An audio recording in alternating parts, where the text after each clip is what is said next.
ओम शांति।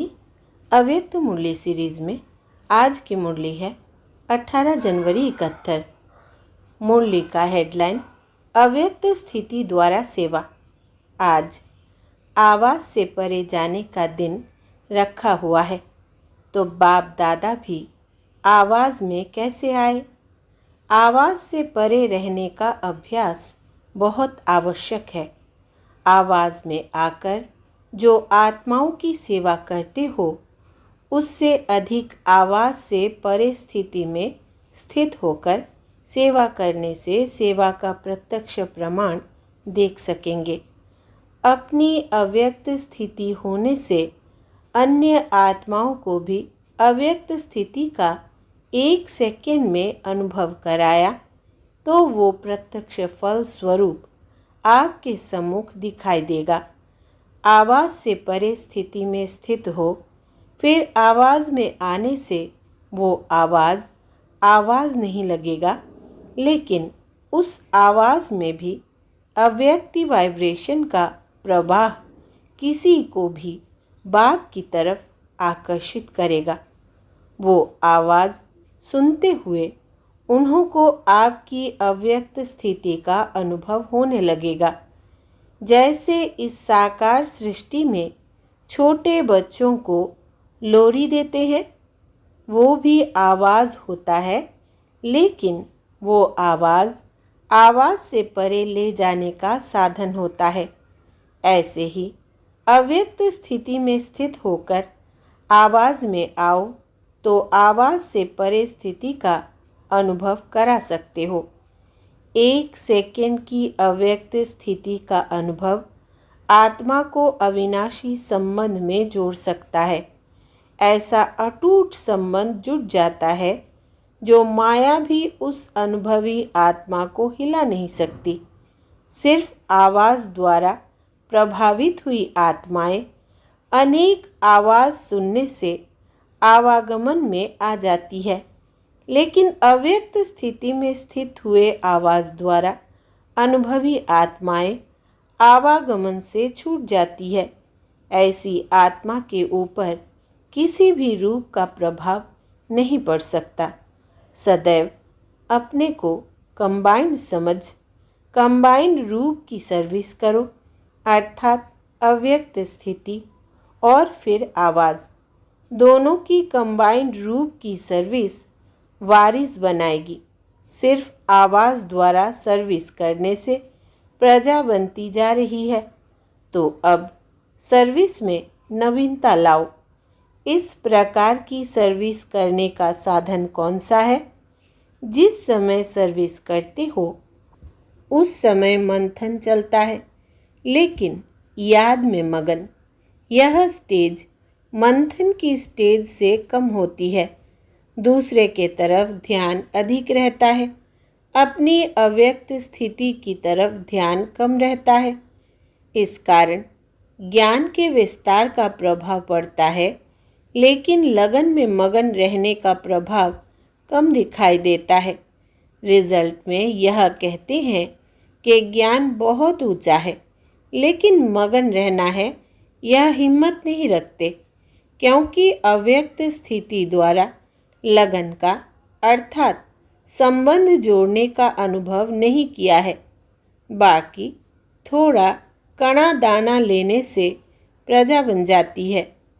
अब के संबंध जुटने से ही भविष्य संबंध में आएंगे, नहीं तो प्रजा में। तो नवीनता यही लानी है, जो 1 सेकंड में अव्यक्त अनुभव द्वारा संबंध जोड़ना है। संबंध और संपर्क दोनों में फ़र्क है। संपर्क में आते हैं, संबंध में नहीं आते। समझा? आज के दिन अव्यक्त स्थिति का अनुभव किया है। यही अनुभव सदा काल कायम रखते रहो तो औरों को भी अनुभव करा सकेंगे। आजकल वाणी व अन्य साधन अनेक प्रकार से अनेकों द्वारा आत्माओं को प्रभावित कर रहे हैं, लेकिन अनुभव सिवाय आप लोगों के अन्य कोई नहीं कर सकते हैं, ना करा सकते हैं। इसलिए आज के समय में यह अनुभव कराने की आवश्यकता है। सभी के अंदर अभिलाषा भी है, थोड़े समय में अनुभव करने के इच्छुक है, सुनने के इच्छुक नहीं है। अनुभव में स्थित रहे अनुभव कराओ। सभी का स्नेह वतन में मिला। सुनाया था 3 प्रकार की याद और स्नेह वतन में पहुंची। वियोगी, योगी और स्नेही, तीनों ही रूप का याद प्यार बाप दादा को मिला। रिवाइज कोर्स के वर्ष भी समाप्त होते जा रहे हैं। वर्ष समाप्त होते स्टूडेंट को अपनी रिज़ल्ट निकालनी होती है। तो इस वर्ष की रिज़ल्ट में हर एक को अपनी कौन सी रिज़ल्ट निकालनी है, इसकी मुख्य 4 बातें ध्यान में रखनी है। 1. अपने में सर्व प्रकार की श्रेष्ठता कितनी है। 2. संपूर्णता में व सर्व के संबंध में समीपता कितनी आई है। 3. अपने में व दूसरों के संबंध में संतुष्टता कहाँ तक आई है। और 4. अपने में शूरवीरता कहाँ तक आई है। यह 4 बातें अपने में चेक करनी है। आज के दिन अपने रिजल्ट को चेक करने का कर्तव्य पहले करना है। आज का दिवस सिर्फ स्मृति दिवस नहीं मनाना, लेकिन आज का दिवस समर्थी बढ़ाने का दिवस मनाना। आज का दिवस स्थिति व स्टेज ट्रांसफ़र करने का दिवस समझो।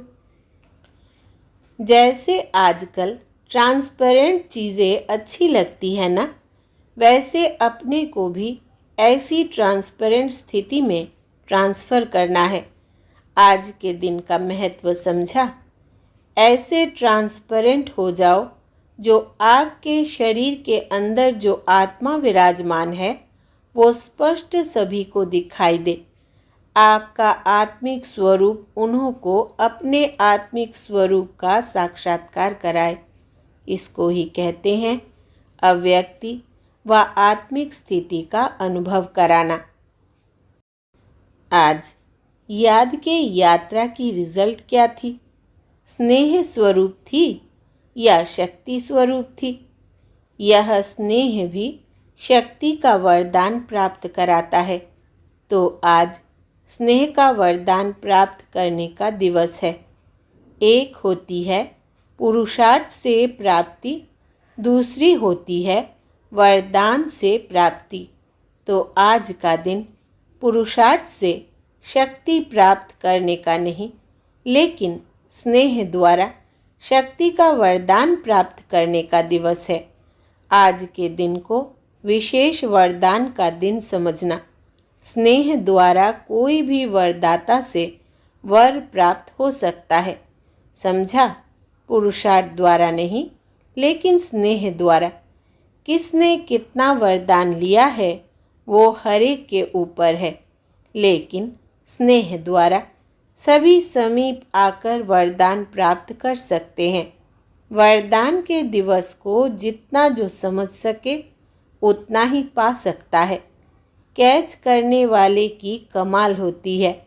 आज के वरदान दिवस पर जो जितना कैच कर सके उन्होंने उतना ही वरदान प्राप्त किया।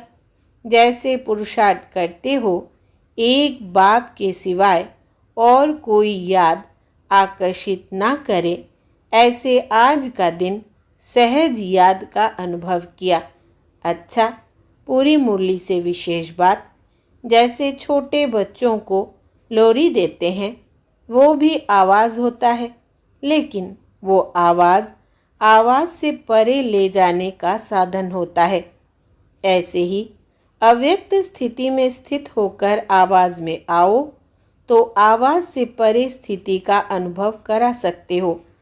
1 सेकंड की अव्यक्त स्थिति का अनुभव आत्मा को अविनाशी संबंध में जोड़ सकता है। ऐसा अटूट संबंध जुड़ जाता है जो माया भी उस अनुभवी आत्मा को हिला नहीं सकती। अच्छा, ओम शांति।